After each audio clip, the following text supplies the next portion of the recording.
जरा सोचिए, रेलवे के दो कर्मचारी हैं, दोनों आपस में अपनी पोस्टिंग बदलना चाहता है। दोनों की सहमति भी है, लेकिन उनका म्यूचुअल ट्रांसफ़र सिर्फ इसलिए रोक दिया जाता है क्योंकि उनकी कम्युनिटी अलग है, जैसे ओबीसी और जनरल। क्या सच में ऐसा कोई रेलवे नियम है? सदर्न रेलवे ने इस बारे में क्या कहा है और कौन से सर्कुलर और कोर्ट ऑर्डर इसके पीछे है?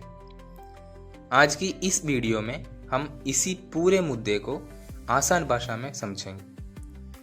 नमस्कार दोस्तों, आज का विषय रेलवे कर्मचारियों के लिए बहुत महत्वपूर्ण है, खासकर उन लोगों के लिए जो इंटर डिविजनल या इंटर रेलवे म्यूचुअल ट्रांसफर लेना चाहता है।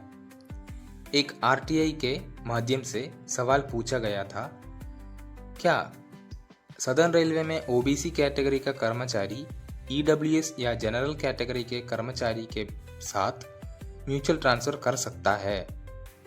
साथ ही यह भी पूछा गया कि अगर अनुमति है तो कौन सा रूल लागू होता है और अगर अनुमति नहीं है तो उसका कारण और सर्कुलर कौन? रेलवे एडमिनिस्ट्रेशन ने अपने जवाब एक रेलवे बोर्ड लेटर का जिक्र किया। इसके साथ सेंट्रल एडमिनिस्ट्रेटिव ट्राइब्यूनल यानी सीएटी एर्नाकुलम ब्रांच और केरला हाईकोर्ट के कुछ ऑर्डर्स का भी उल्लेख किया गया है, लेकिन सबसे महत्वपूर्ण लाइन ये थी, all inter divisional inter railway mutual transfers shall only be considered only between employees belonging to the same community।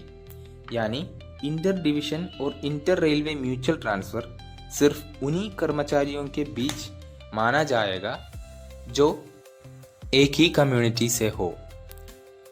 अब इसे सामान्य भाषा में समझते हैं। इस निर्देश के अनुसार ओबीसी कर्मचारी से म्यूचुअल ट्रांसफर कर सकता है, एससी एससी से, एसटी एसटी से और जनरल या जनरल यूआर से ट्रांसफर कर सकता है, लेकिन अलग अलग कम्युनिटीज के बीच म्यूचुअल ट्रांसफर पर रोक लगाई गई थी। जवाब में खास तौर पर कहा गया है कि एससी एसटी और यूआर ओबीसी कर्मचारियों के बीच जो म्यूचुअल ट्रांसफर रिक्वेस्ट दी उन्हें केप्ट इन अबेयंस किया गया, यानी उन्हें फिलहाल रोक दिया गया था।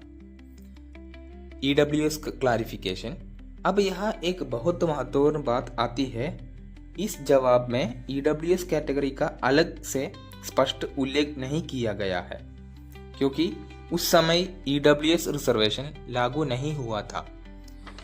इसलिए आज भी कई कर्मचारियों के मन में सवाल है कि क्या ईडब्ल्यूएस को जनरल कैटेगरी की तरह माना जाएगा या अलग तरीके से देखा जाएगा।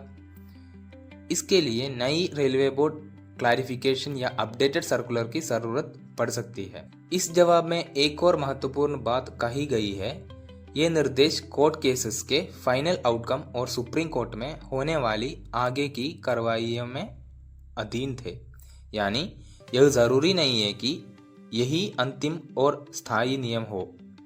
भविष्य में रेलवे बोर्ड नए ऑर्डर जारी कर सकता है। अब कोई रेलवे कर्मचारी इस नियम पर सवाल उठाते हैं, क्योंकि म्यूचुअल ट्रांसफर में कोई नई वैकेंसी नहीं बनती।